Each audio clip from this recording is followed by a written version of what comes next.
ইসলামে ভ্রমণ শুধু বিনোদন নয়, বরং ইতিহাস, বিজ্ঞান ও আধ্যাত্মিকতার সমন্বয়ে জ্ঞান অর্জনের একটি গুরুত্বপূর্ণ পথ হিসেবে বিবেচিত হয়েছে। আউযুবিল্লাহি মিনাশ শাইতানির রাজিম। বিসমিল্লাহির রহমানির রহিম। আসসালামু আলাইকুম ওয়া রাহমাতুল্লাহি ওয়া বারাকাতুহু। আমার শ্রদ্ধাভাজন শ্রোতা ও সুধী মণ্ডলী, আপনাদের আন্তরিক শুভেচ্ছা ও স্বাগত জানাই কুন ফায়াকুন এমনিটি চ্যানেলে। আল্লাহর অশেষ রহমতে আশা করি সবাই ভালো আছেন।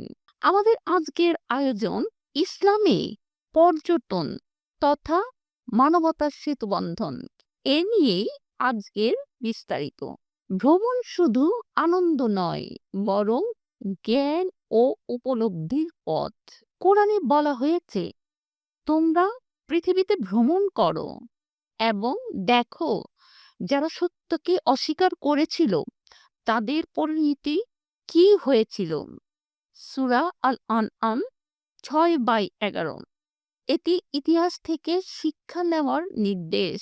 আবার আল্লাহ বলেন, বলো তোমরা পৃথিবীতে ভ্রমণ করো এবং দেখো তিনি কিভাবে সৃষ্টি শুরু করেছেন।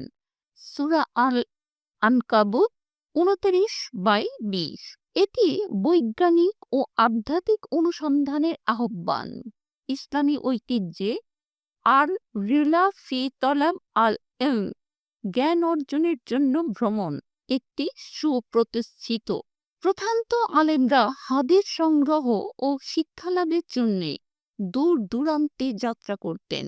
ভ্রমণের মাধ্যমে মানুষ প্রাকৃতিক নিদর্শন, সভ্যতার ধ্বংসাবশেষ ও আল্লাহর কুদরতের প্রমাণ দেখে ঈমান ও জ্ঞান উভয়ই দৃঢ় করে।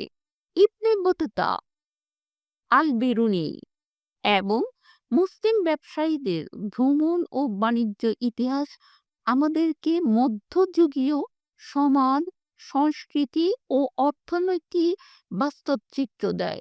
আল বিরুনি 973 থেকে 1050 পর্যন্ত ছিলেন একজন পারস্যের পণ্ডিত, যিনি ভারত ভ্রমণ করে সমাজ, ধর্ম, গণিত ও জ্যোতির্বিদ্যা নিয়ে বিশদ লিখেছিলেন।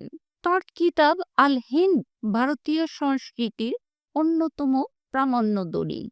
ইবনে বতুতা 1304 থেকে 1368 পর্যন্ত মরক্কোর একজন ভ্রমণকারী, যিনি 30 বছরের ভ্রমণে আফ্রিকা, এশিয়া ও ইউরোপে বহু দেশ ঘুরে তার অভিজ্ঞতার রিয়ালা গ্রন্থে লিপিবদ্ধ করেছিলেন।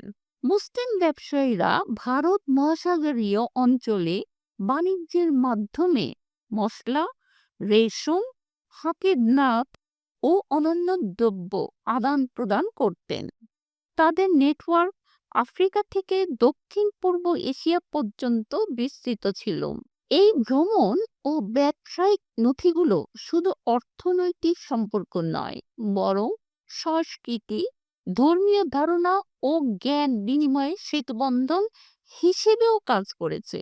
প্রাচীন সিল্ক রোডের মাধ্যমে ভারত, আরব ও ইউরোপের মধ্যে পণ্য, ভাষা ও দর্শনের আদান প্রদান হয়েছিল।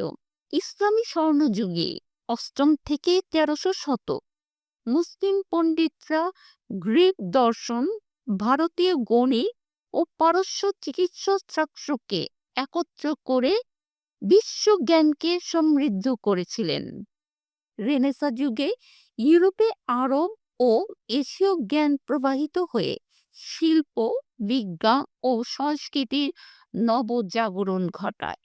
হজ শুধু ইবাদত নয়, বরং ইতিহাসে বিশ্ব মুসলিমদের মিলন মেলার এক অনন্য দৃষ্টান্ত। প্রাচীনকাল থেকেই মক্কায় হজ মুসলিমদের জন্য জ্ঞান, সংস্কৃতি ও আধ্যাত্মিক অভিজ্ঞতার বিনিময়ের কেন্দ্র হয়ে উঠেছিল। আব্বাসীয় যুগে 8ম থেকে 1300 শতক বিভিন্ন দেশ থেকে আগত মুসলিমরা হজের মাধ্যমে বাণিজ্য, বিজ্ঞান ও সাহিত্যিক ধারণা আদান প্রদান করতেন। আজও হজ বিশ্ব মুসলিমদের ঐক্য, ভ্রাতৃত্ব ও বৈশ্বিক সংযোগ জ্ঞানের প্রতীক হিসেবে ইতিহাসের ধারাবাহিকতা বহন করছে। ইসলামে ভ্রমণ হলো জ্ঞান অর্জন, সংস্কৃতি বিনিময় ও আত্মিক উন্নতির পথ। আজকের যুগে পর্যটনকে আমরা ইসলামী দৃষ্টিকোণ থেকে দেখলে এটি হতে পারে শান্তি, শিক্ষা ও মানবতার সেতুবন্ধন। আমিন।